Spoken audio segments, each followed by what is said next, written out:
know what? Talking NBA, talking hoops, it's always a fun time. But what was not fun, seeing the Tigers get punched in the nose by the Orioles 10-1. But to me, the news that overshadowed that game, because obviously the Tigers still have an opportunity to win this series, was the news of Jackson Jobe being set to undergo Tommy John surgery. And goodness gracious, I just instantly got sad. It was like when I heard that news, I saw the instant reactions coming in, especially from our local personalities here. With what this season meant and with all the adversity that they had been able to hurdle up to this point, that was just the tough news to hear for a young player that we had high hopes for, Flannel. Well, and this is where I think we can look at the Jackson Jobe thing in a myriad of different ways. For one, on a human level, you hate to see it for him. He's obviously one of the more hyped prospects / rookies in Major League Baseball. He's certainly had his ups and downs this season, but I think overall, if you look at what Jackson Jobe has done, he's had what Sean Baligian often refers to as a rookie season. The Tigers have won a lot of games with him on the mound. He's got a decent ERA, a little bit over 4. His whip is higher than you would like. His strikeout to walk ratio of 39-27 is not great. But at the end of the day, Tommy John surgery is a long recovery. All of that is stunted. Jackson Jobe is going to be tested in a way he's probably never been tested before. He's going to miss the rest of this season, probably all of next season, and he's not going to be a part of what we think could be a special playoff run. And that's something that a young player having to experience so early, it's going to be tough for him. I hope that he has the mental fortitude and attacks his rehab like a mofo and gets back better than ever. But it's certainly a blow for him and certainly a blow for anybody who is a fan of watching him pitch. Because I'll tell you what, no matter what he does in games, even though he hasn't always been good, he was still somebody that I really enjoyed watching because I know in terms of talent, he's got as much as any on this Tigers team, maybe in terms of pitchers not named Tarek Skubal. Yeah, that was something where we're talking about how strong and dominant the starting pitching has been for the Detroit Tigers and just what it can mean for them in the playoffs. These are the things that can spur teams on. You get your pitchers hot, and they can carry you a long way. So when you're talking about losing to Jackson Jobe and you're talking about more of those bullpen nights, now you're stressing that a little bit more. I'm glad that if there's going to be a need that has to pop up, that it's something that happens before the trade deadline. Because I'm glad the way that you put it as well. I think that you put it well. That's what I'll say. As it relates to what this means for a young player in his career, the hope that we had, the hype that we had. I remember when he made the start last year or was called into the game last year, how pumped up all of us were. I remember the group chat going crazy. And comparing him in looks and features to one of our own baseball guys, Ryan Lentz. And so that's where it's just like, gosh, man, because we've bought into this team. We've bought into these players. But that's where I'm very comfortable with Harris. I'm very comfortable with Hinch and whatever this team is going to do to overcome this adversity. But I feel like to this point that this is probably the biggest adversity they faced this season, but at least it's happened before the trade deadline. Well, and that's the thing too. This team has faced adversity. I don't even know if it's the biggest. I mean, I get it because it's Tommy John, because it's such like Tommy John has a certain connotation. It feels like a death sentence, even though it's technically not. More on that in a second, but they've dealt with injuries all season long and thrived. I could list them again. Casey Mize was on the IL and back. Reese Olson is still on the IL. Parker Meadows missed like the first 60 games. Wenzel Perez missed the first 50 or so, and now he's come back and raking. Gleyber Torres even had a short stint at the beginning of the year. And that's one of the reasons why, and this is where I'm going to try to put a positive spin on this, not to be callous about Jackson Jobe's injury, but ultimately life goes on, the season goes on. I don't think Jackson Jobe being hurt is going to affect the Tigers' World Series chances at all, because ultimately I don't think he was going to be a part of the World Series rotation. I'm not saying that he wouldn't have started a playoff game, but I don't even know necessarily about that. We all know Tarek Skubal. He's the ace. Casey Mize right now is a better pitcher. Reese Olson right now is a better pitcher. Jack Flaherty right now is a better pitcher. I actually think the question is who's better right now, Kiter Montero or Jackson Jobe? And a conversation is there to be had. Obviously, Jackson Jobe's a rookie, and oftentimes it takes time for pitchers to really come into their own. I mean, look at Tarek Skubal as a great example, and even Justin Verlander back in the day. But right now, given that Jackson Jobe is a rookie dealing with everything he was dealing with as a rookie, I don't think he was going to play that big of a factor in the Tigers, whether they succeeded or failed in the playoffs, especially when you compound that with the bullpen, with Tommy Kahnle, with Will Vest, with guys like Brant Herter who can be long relievers. Maybe they add someone at the deadline. I don't think Jackson Jobe's injury affects the Tigers' World Series chances at all. Where I look at it is more or less in the regular season. We talk about how Tarek Skubal is somebody that can help rest up what we believe to be a really, really good bullpen. And that's where, when I do believe when you lose a starter from the regular season, you're now putting more pressure, more innings, more anxiety on these bullpen arms that, yes, in a perfect world in the playoffs and you shorten things up, sure, you could potentially get by. But what type of team are you when you get there? And that, to me, is where the concern is. We've talked about the depth of this team. We've talked about how stamina, how fresh, and how, this team has the opportunity to get healthy going into the playoffs. So to me, and to keep themselves fresh, I have to keep it consistent. If I'm talking about how good these starters are, and how many innings that they have an opportunity to eat up, and how they're able to keep this bullpen that much fresh, there's no way, in heck that I'm sitting here looking at Jackson Jobe as any type of positive towards that feat.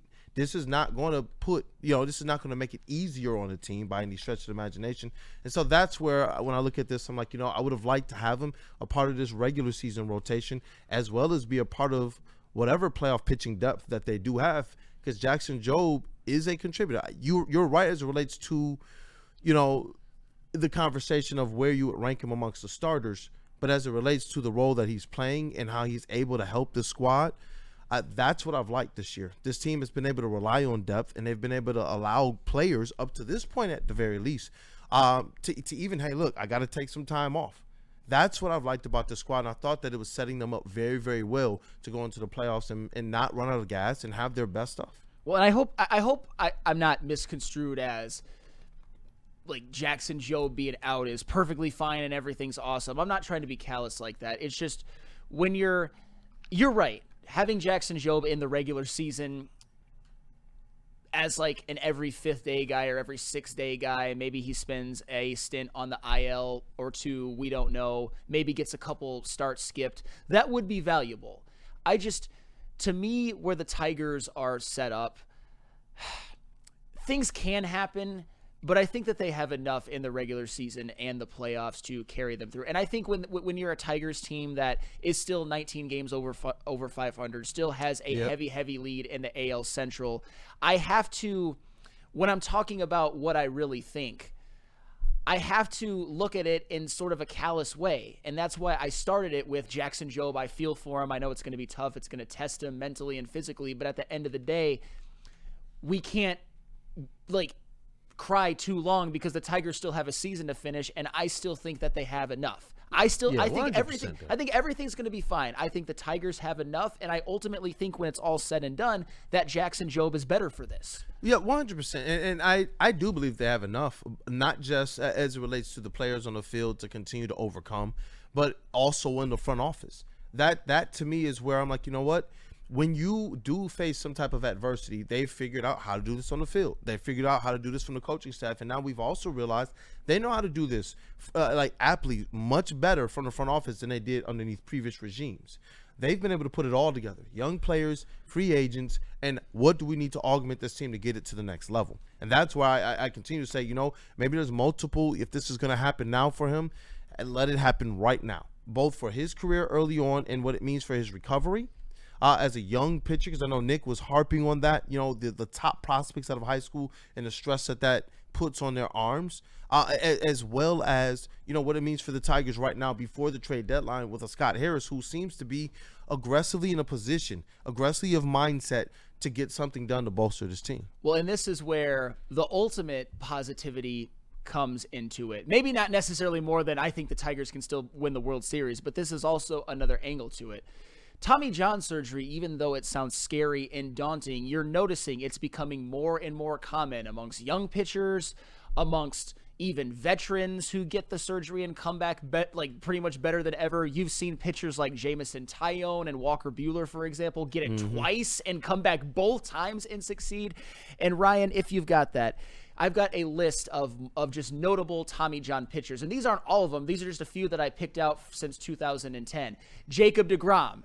He got it in 2010, has won multiple Cy Young since then, I believe, too. Steven Strasburg, multiple three-time All-Star, World Series MVP. Adam Wainwright, multiple-time All-Star. When I'm giving these accomplishments, this was after their Tommy John surgery. Max Fried, multiple-time All-Star, gonna be in the Cy Young running for the AL right now. We know how big time he's been for the Yankees and in previous stops for the Braves. Zach Wheeler, multiple time All-Star. Yu Darvish, multiple time All-Star. Walker Buehler, multiple time All-Star. Chris Sale and Justin Verlander had it as old men or baseball old men. Both came back and both won a Cy Young as older baseball men. Verlander being a little older than Sale. Tommy Kahnle, we know how good he's been for the Tigers in the bullpen and how good he was for the Yankees. Chris Bubich has by far been the best he has ever been as a pitcher since coming back from Tommy John surgery. Before that, he was just an okay guy, and now this year he's in the Cy Young contention for the AL with the Kansas City Royals, and of course we all know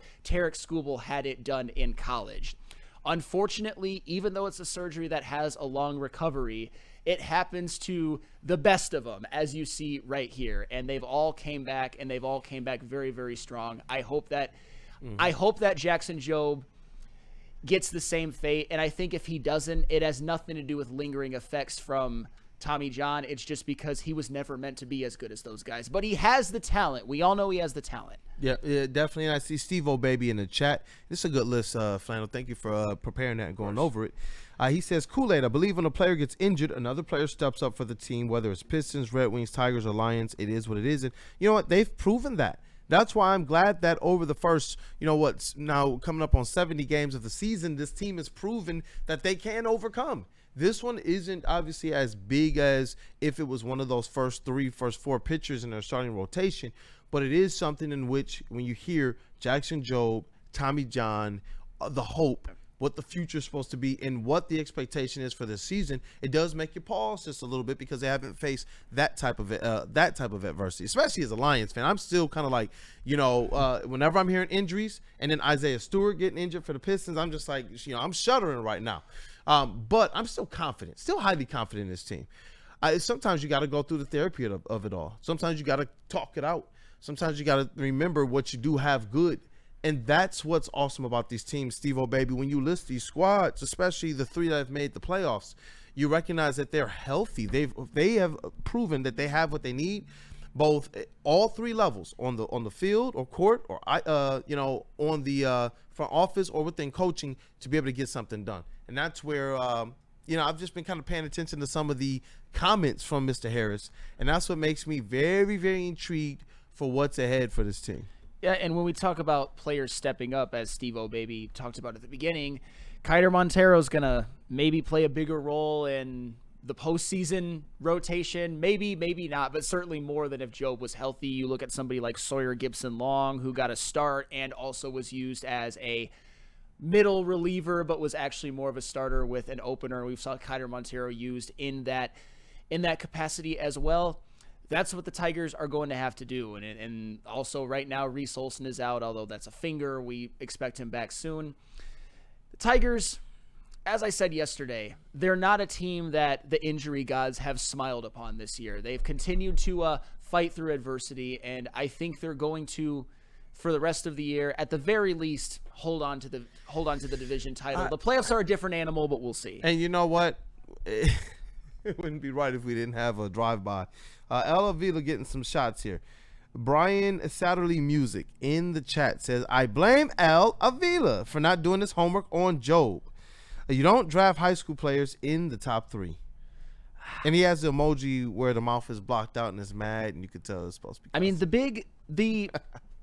here's the thing. For our podcast listeners. The big question is going to be, because we saw Marcelo Mayer get called up for the Boston Red Sox. That's who a lot of the fans wanted. That's probably who I would have picked if I were Al Avila, quite frankly. And if he goes on to have a great career for Boston or for any other team, and Jackson Jobe ends up being somebody like Casey Mize, who continues to suffer through injuries. Not saying Casey Mize isn't good now, but you know what I mean. Continues to suffer through injuries. It'll be a conversation. Do you know what I see in the chat right now? What do you see? I see Big Con 51 and some people agreeing with him. Go get Verlander. Fine. That's right, man. Fine. Who doesn't love a good retread here in Detroit? Oh my God! If he helped the Tigers get a World Series here after all that, man, goodness gracious. I don't even want to think that it's possible, because I know that I don't think that that's gonna happen, man. I really don't. I don't but it would either. It would be amazing. You talk about the story. You talk about what this team is poised to do right now, and having just another pitcher that understands what it means to win here, can contribute in some ways, and be able to get some tutelage as a World Series winner. Goodness gracious. And I obviously don't know if it's possible. He's not really having that great of a year, and he's on the IL. But if it were to happen, since it was brought up, if Justin Verlander could somehow be a World Series hero in Detroit after not being the best World Series pitcher, but being obviously a great pitcher in World Series history. Shout out Neil Rule. More people for Verlander in the chat, man. But if he finally has that amazing dominant World Series run this year for the Tigers, my goodness, his standing in baseball history would go up. He's already one of the best pitchers of this era and an all-time great and a Hall of Famer. But man, even just for storyline, are you kidding me? Weezy D, if we bring JV home, Scoob will get jealous. Okay. No. Dog, we got a little bit more to talk about today on the show, but I want to be able to give that dude Justin your take on this thing, man. With Jackson Jobe, the Tigers, their outlook, and how you feeling just overall, man. I see you're looking a little sad too, a little down. Yeah, I think that, it's really unfortunate injury for Jobe. You never want to see a young pitcher go out and get Tommy John, but I do have faith that he will come back. I just do think now it becomes an even more of a premium to bring in another starting pitcher at the deadline, just to make sure that you have enough when it comes to the playoffs, because he was improving at a vast rate, and I did like what I was seeing from him. I thought he was going to be a key contributor in the playoff run, even if it was just as a bullpen piece and just coming in for some relief to eat up a couple of innings, like a 3-inning out of the bullpen type deal. So I think that this is going to even make Scott Harris, after he said he was going to be aggressive and no one is untouchable yesterday in his interview, I think that this amplifies that and makes him even more aggressive, because he knows that they need to pick up more pieces to be able to compete with the Dodgers. Yeah, absolutely. What about you, Kvassier, Chase? I mean, it's unfortunate. Obviously, he could have had this whole season to just kind of grow and develop. What really sucks, and what I'm thinking about it is, if we don't end up extending Skubal, the runway for Jobe to get that experience and those reps in has completely vanished. He's probably not going to pitch again until the end of Skubal's current contract, and it's something that we have to kind of think about. If we might have gotten the only chances to see Jobe and Skubal in a rotation together if we don't re-sign Skubal. And I mean that how what this window looks like in these next 2 years with Skubal, and then after Skubal, I think we have to take off the rose-colored glasses a little bit and start to, see things clearly with, 20/20 vision. Well, and that's where is the pressure going to be on Jackson Jobe to be the successor to Skubal. God, I don't even want to think about I want to focus on the Tigers just winning the World Series this year, but you got to bring that up. You got to bring that up, and that's fair. You brought down the mood a little bit, Chase, but we have to have these uncomfortable conversations. It's been real. We have to have these uncomfortable conversations because we were all in absolute bliss over the Tigers season. How often have we came in here today, on victory days, and just wilded out and talked a bunch of stuff, which we have the right to do, by the way, because the Tigers are good. Even when we allowed ourselves to be vulnerable a little bit with the Casey Mize news, and he came back, we were like, "Ooh, good, we're good."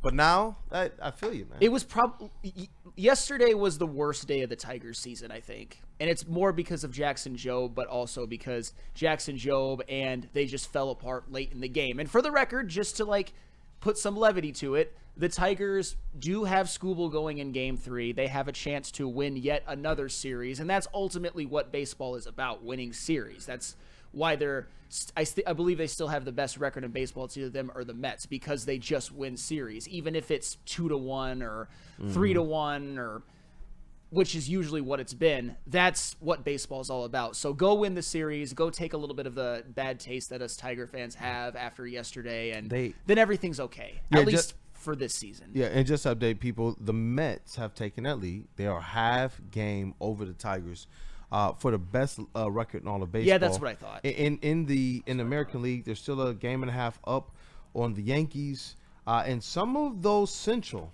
teams are starting to tumble a little bit down those rankings too. So they're now 7 games up on the Twins, 8 games up on the Guardians. And you see Houston and Toronto just behind the Yankees in the standings. So, hey, Tigers still have everything out in front of them. I still believe in the makeup of this team. And honestly, I think though we all want to see Sky Harris go out there and make some tweak to bolster this World Series run, it's awesome to know that everybody believes in what the Tigers team can be to at least overcome as currently constructed. So, and you know what? Yeah, Tigers beat this team down tonight, because they let Zach Eflin get a little bit, and I'm not mad at them for it because it's just one loss, but when you just look at who the Orioles keep sending to the mound, it's like, I think tonight's a night where the offense needs a bit of a get back. They've got a Dean Kramer, I believe. He's got a 4.98 ERA and a 1.41 WHIP. Beat him to shit. Because if the Orioles actually win this series, it's not panic time or anything, but that's when we could actually, I think, be a little bit critical of, ooh, that wasn't so great. Put up at least a 7 spot tonight. I don't know if people seen the movie Hot Rod, but I feel like you're on that energy right now. You want them to be on that energy. Look pretty, who was that? Was that Danny McBride? You look shitty, Denise. I've been drinking green tea all gosh darn day. You got to be on that energy. I will. Put up.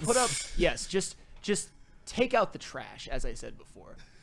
That's right. Skubal versus Dean Kramer. They're not even pitching in the same sport. This is another series win. If you ask me, let's go around real quick just before we TLB. Series win for you. Everybody predicting series win? Yes. Everybody. Intern Ryan? Yes. Okay. I was just making sure. You have some takes over there. Everyone's entitled to their opinions, but I was about to say. Hey, we got Skubal on the mound here one of these days, right? We do have tonight. Tonight, yeah. We're good. Yeah. We're good. Yeah, what were you about to say, Flannel? I was gonna say for a second there, I was like, are you about to predict like a Dean Kramer shutout or something? I'm getting a little nervous, man. But shout out to intern Ryan. He's over in the TD booth right now, holding it down. He got JB Smooth, Woodward Sports MVP, training them over there. So shout out to the guys who are taking some, they want to get better. They want to learn. So shout out to you, man, for expanding. But man. we got a TLB. We will, but. Wheezy D313, he's setting it up right now. He's setting it up. They said Cade Povich sucks. Wheezy, I want to get inside your mind one day on why you feel this way about so many of these dudes. I mean, he's talented, obviously. He's somebody that was pretty high up in the Orioles system, but he's been dog water. He's been horrific. I guess it's investing, maybe, like I'm not going to go there. I'm going to get canceled. But you know what I mean. Investing in a player so that you can victory lap 3 years down the road.